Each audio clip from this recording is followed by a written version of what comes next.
เดี๋ยวมันก็จะพาไปเล่นเกมจะมั่วจะเกมเนี่ยเกมล่าสัตว์มีตัวกวางเนาะวะเฮ็ดแนวหัวครับจังหวะนี้เรียบร้อยหัวแตกโอ้ my god ไปหาตัวมือจังหวะนี้ก็ขยำไปแล้วมึงก็ถือเอียงหูตาค่าทำแม่นนะขยำไป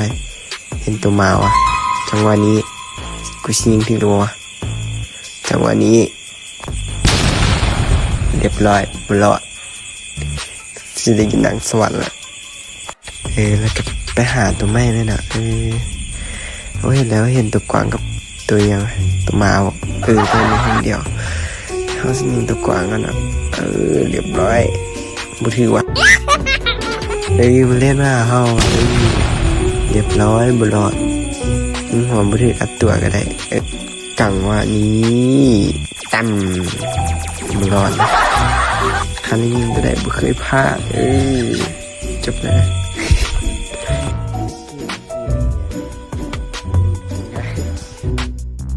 ก็ยังว่าจบแล้วกดข้ามไปเลย